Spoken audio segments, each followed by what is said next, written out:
The end of last week was rather busy in many ways. Busy emotionally, busy physically, busy cognitively, but at times, time itself within that weekend went really, really slow. Almost random journey to Hungary, preceded by an important but really, really unwanted and for long procrastinated step to pop into Melinda's workplace and inform somebody about the potential problems and vulnerabilities Melinda may have that are not apparent, not even to her at this point in time.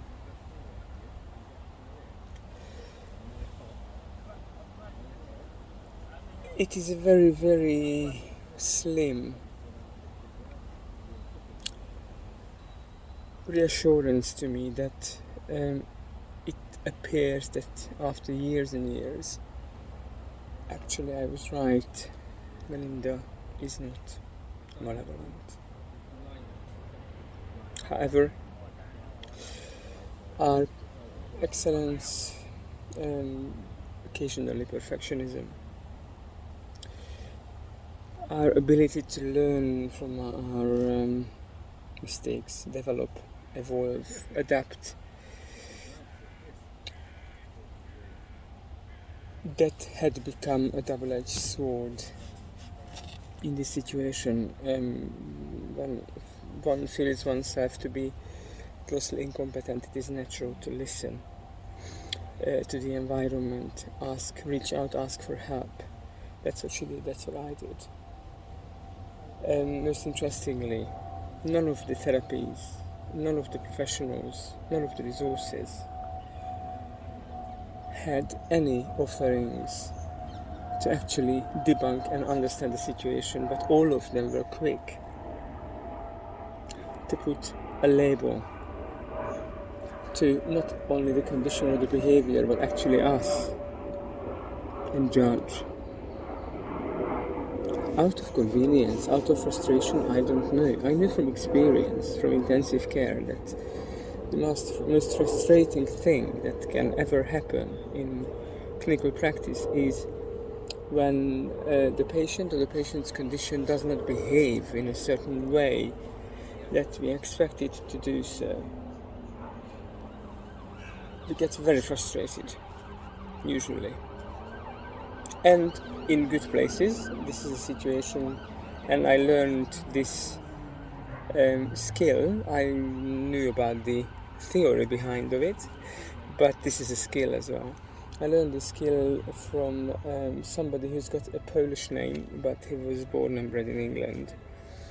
A physician, intensive care physician here in England, who said that whenever this is the situation, whenever things just don't add up, don't make sense, when the patient cannot die because of the treatment we give, however they cannot get any better either, so they're in this stuck position, to ensure that we're not missing something bleeding obvious or something rare, the best way to manage the situation is to pause and step back and take perspective to understand the context or have wider range. That's what I did when by 2019 I got extremely tired. Of course, at the time we thought it was some kind of exacerbation of depression, for which I was treated for well over 12 years by that time, here in England only though. Later to find out I actually didn't have depression. What they did with the medication to actually suppress the successful adaptation mechanism. That's what happened. Anyway, so when things did not make sense and Melinda's behavior was anything but kind to me, more like cruel, including violence, that happened 9 times, and I did even ask myself how on earth. But you see, when one is being gaslit, one gets used to the fact that one's own experiences are not valid. So I did not believe this is happening to me. I thought I was going mad. I was hallucinating, or having some kind of disturbed mind and thoughts. Only when I accepted this possibility wholeheartedly could go down the route and learn about my hiatuses, my disability, if you like. I wouldn't call it disability, but it's disabling for sure. It wasn't a disability in Hungary. It yielded beautifully in the right environment. Lots of things. Even by any mundane stretch of imagination can be called success. Good job, good position, learning languages, presenting at conferences, being at the right time at right places where history, either professional or societal, was being written or made, funding members of professional societies and all sorts of things, or funny things when we were ourselves genuinely, not just this almost perfectionist, excellence, endearing professionals. It yielded even more. Extra income, jobs, experience with things like being an author for standardized testing, test questions or exercises. At the age of 20-something, I wasn't even, I didn't even have a degree at the time. So it yielded many things to me that I still cherish. And Melinda was with me in this. Of course, she kind of minimizes her role in it, but I must emphasize that piece of, well, not one piece, but actually 2 decades of research from around shame, most prominently Professor Brain Brown, social works professor, social sciences in Texas, US of A, and her research, initial research that like back in 2010 or around that time came to light and publicized and had a presentation on TED that went viral and that I saw as well, about what's the difference between the people who are experiencing love and belonging in their life and the people who are really wanting to but never get it. And huge amount of information was collected, like in the region of thousands of pieces of evidence for qualitative research interviews. And the only difference between the two groups were that the people who got love and belonging believed that they worth love and belonging. Similarly, it worked with Melinda and I. Melinda gave me safety, security, being myself, not having to hold up the mask, and equally, she could be herself all along. But Melinda did something else. I had, now I know, I had gaps in growing up, and that's related to being, divergent, and I don't want to go that way right now.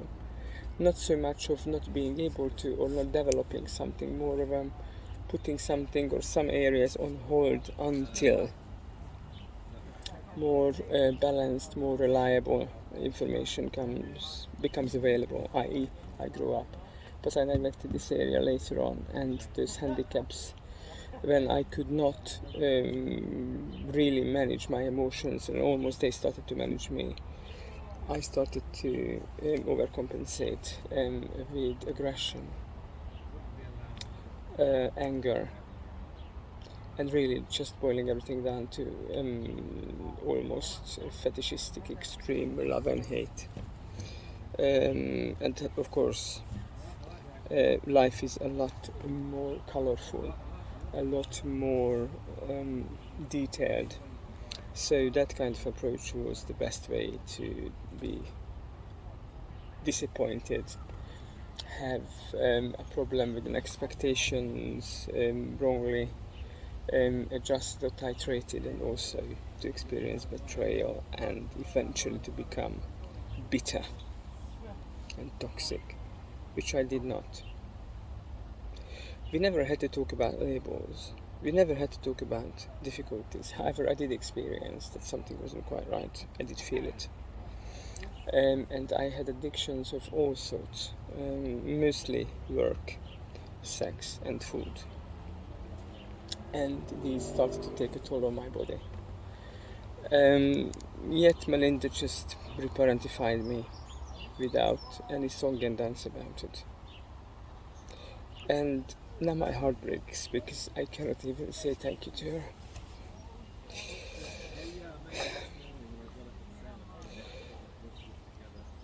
People who have this kind of neurodiversity, or at times called autistic traits, are often labeled as having very black and white thinking. I would change that definition a slightly bit. Yes, that could appear like that, but usually around a certain subject, a particular subject, or a particular person, a particular relationship, or dynamics, or relating, or culture, or whatever, usually there are a few decades preceding, whilst the person is not judgmental, just holding all the information in one place as fresh.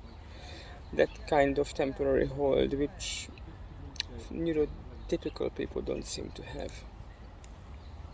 This is the reason why I remember lots of things. I don't have particularly good memory, and in fact, like as a neurodiverse person, and in fact, I believe the memory is in the same way as any other brain would in complete, coherent stories.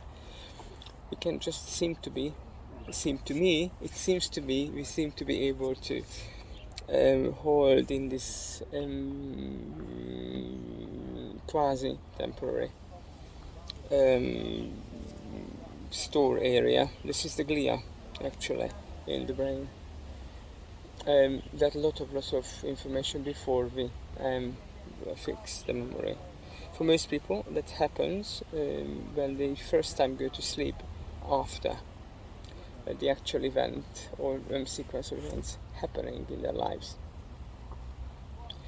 Trouble is, if there are bits in the story which are second-hand information, assumptions, opinions, guesses, the brain, given the fact that it can only store congruent, coherent, rational information and stories, the brain will draw on the experience and also making up bits where there are information missing.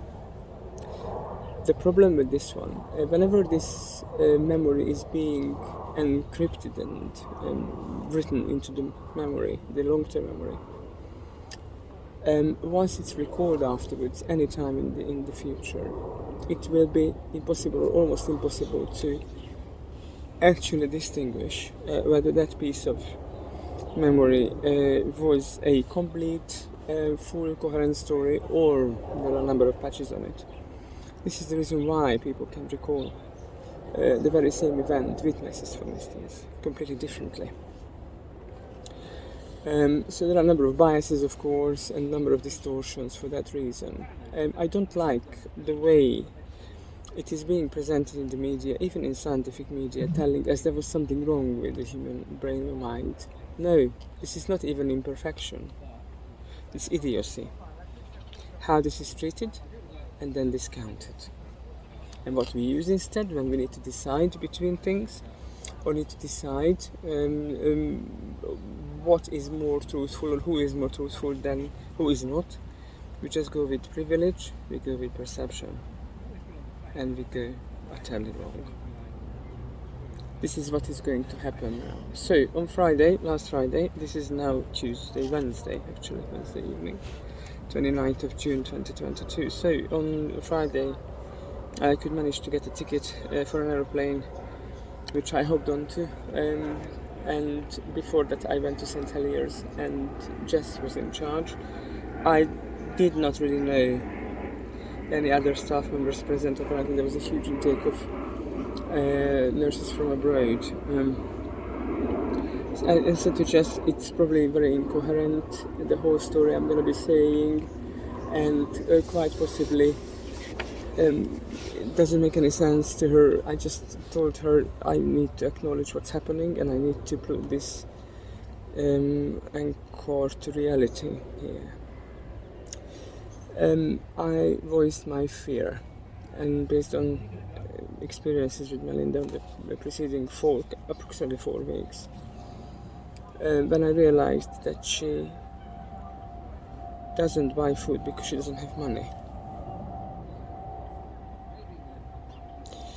When she's afraid of her brand new car. When someone is very, very happy to be able to buy a car,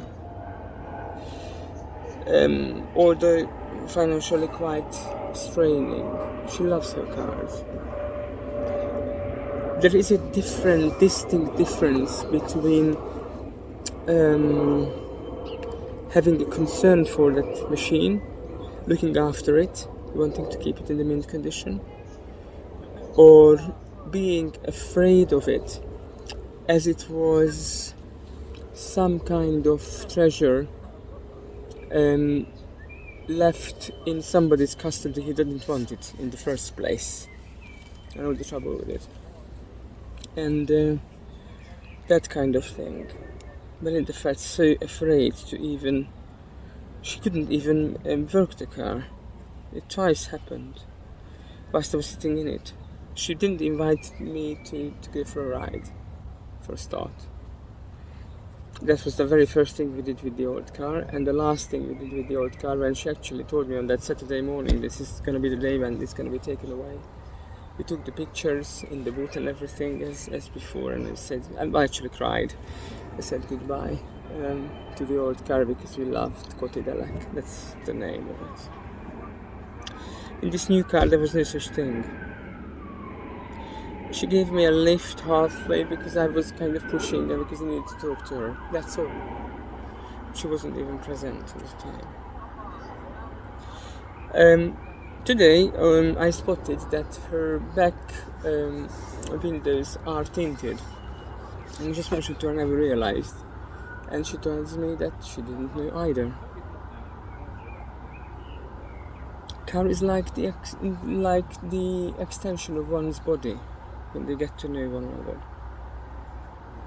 She was abroad for more than 2 weeks, yet didn't even look at her car in the car park. Before, when she went away, even just for a few days, she asked me to keep an eye on it. Obviously there was nothing else to do with it, and I can't drive for the matter, so just to keep an eye on it. Now I had to ask her. I wasn't asking for keys, she wouldn't give it to me anyway. But fear is a touching experience. Before she went on annual leave and travelled to Budapest, which was a surprise to me, she had some kind of engagement in the countryside that involved, after a night shift, a succession of night shifts, 3 or 4. She was meant to be getting up very early, so usually would get home around 10ish. By 11ish should be in bed and sleep possibly till 3 or 4 o'clock in the afternoon. It's not much still. And this night shift is a killer, as you know. One of the main reasons I retired from intensive care 7 years ago, because I just could not cope with it anymore, the night shifts. So instead, she woke up like 1:30. I was at home actually, and I heard the alarm, but there was no movement, so I thought probably she doesn't need to get up. She was exhausted. Turns out to be, I didn't know beforehand, that she was meant to be catching a train and go to somewhere from King's Cross, I believe. And so she was on the phone with somebody, saved the number on her phone as A only. She keeps me as 001, or 01 rather. I don't know why. So it felt she was abused for not going. She felt so, verbally she would not confirm this, but her body was telling a story. I've also noticed that Melinda earns approximately £300-400 more by default than I do, because she's got unsocial hours, because she's now above me in terms of salary and grade. I'm at the top and have been for 5 years. At the top of my pay grade, so I'm not gonna get any more anyway. And remember, apart from the increments, there was no increase of salary for over 10 years in the NHS. So the salary is pretty much the same. Only the tax changed and the pension contribution, so actually we're earning less than we did before. And plus Melinda was doing quite a few bank shifts, extra shifts as well. So at least £600 extra she must be earning. Yet she's penniless, so much so. She has to pretend. She doesn't remember when it's her turn to buy things for the mutual consumption, such as disinfectants, toilet paper, that kind of stuff. There is a system in place that worked until this month. Bear in mind, the same happened before, and this is when discrepancies and the disagreement between us started. When she just did not do her bit, did not even communicate if she had problems. In fact, just kept missing things, and then later on did what she learned from Jason. He's not a bad person, he's just angry with Melinda still, and angry with the world for that matter. Because why? Because never understand this. So intelligent people who intentionally give up thinking get surprised by the fact they get the pain that they suffer from because of the lack of thinking and losing control over their own life, the controllable aspects of their own life. Does it make any sense to them? Because it's anything but rational. So if that's what they did and that's what they intentionally decided to do, why on earth are they surprised that they get the dull pain of melancholy at most, but not fulfillment, happiness, progress, or worth?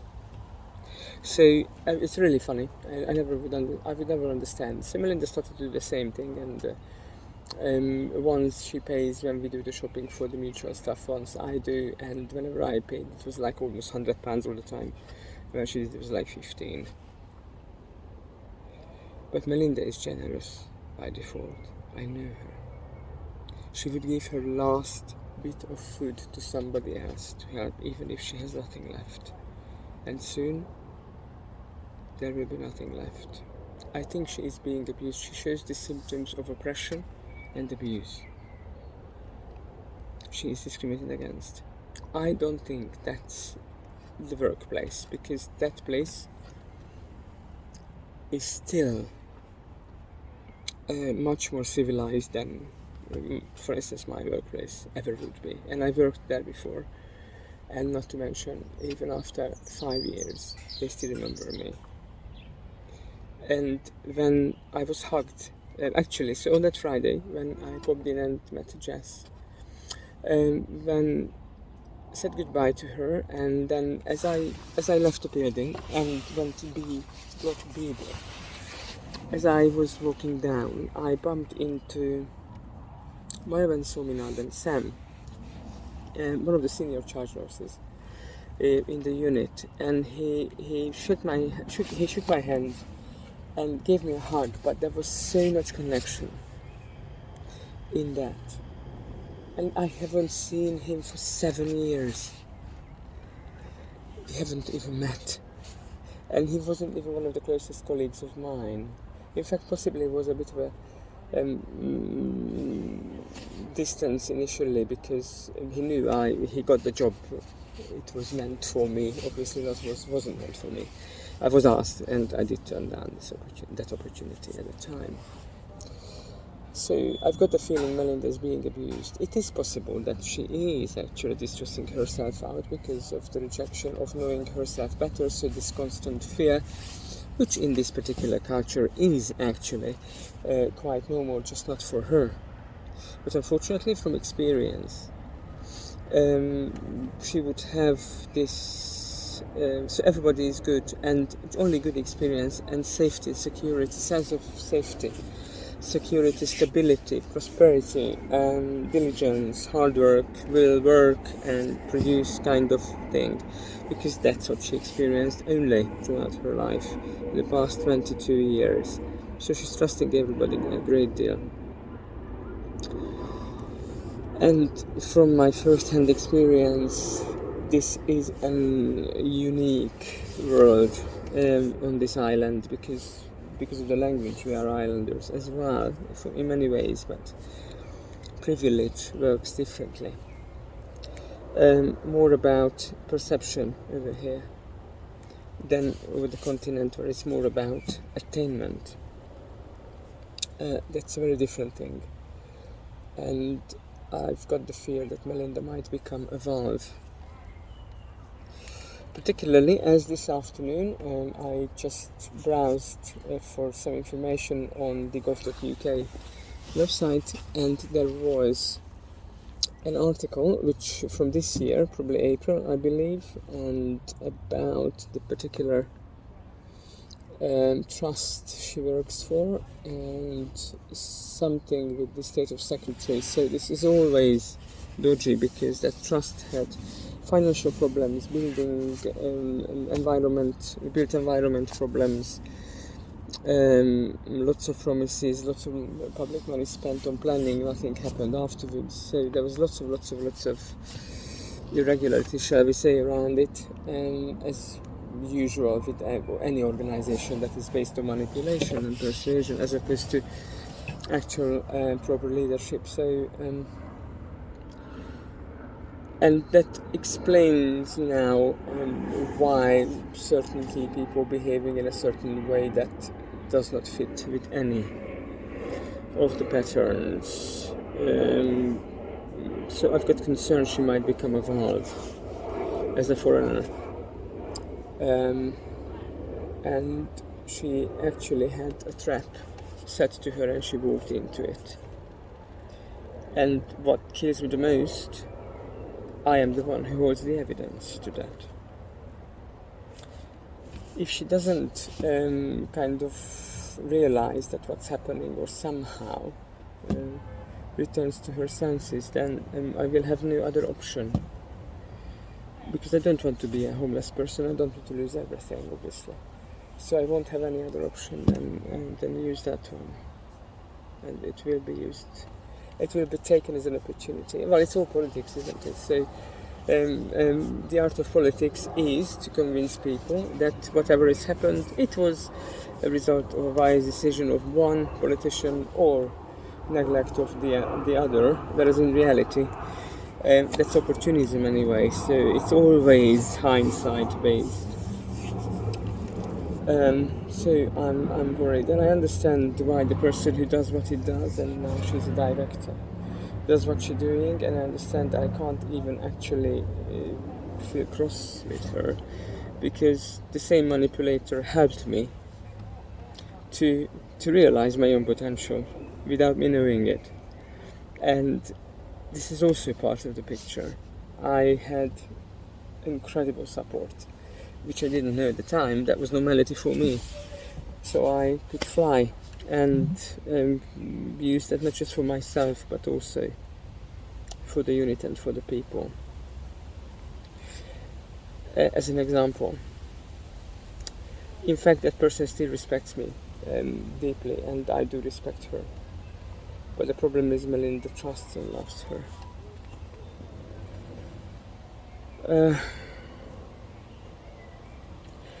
So I had to do this a little bit longer recordings because I've got concerns. And these concerns got a grade higher when I spotted the other day Melinda with bruises on her body. When I asked her what happened, because it wasn't in the usual places. That could be ankle, or given how the oxygen cylinders are stored on resuscitation trolleys, we've got, depending on the height of the staff member, various bruises usually when they bump into these devices and they stick out. But that was in a different place. It was out of the height. So I asked her what happened, and she said, "Oh, it was caused by you." Me? Then she stopped, paused, and just turned red and felt really embarrassed. So there is a done narrative. There is a given narrative to her, meaning she's so oppressed or distressed that she doesn't believe in her own version of reality anymore. And that's highly, highly, highly dangerous. So I'm not surprised between £6,000 to £9,000 is still unaccounted from our mutual savings.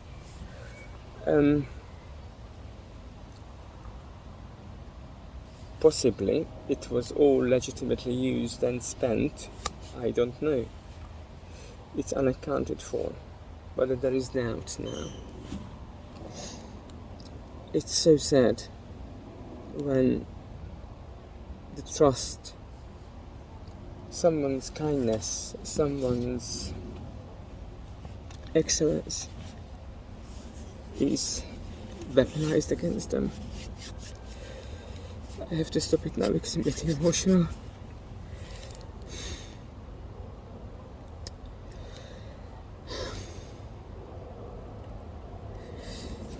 Rare things are rare. I was given in life a superb opportunity to live with somebody very fantastic, and I just can't have her. It kills me.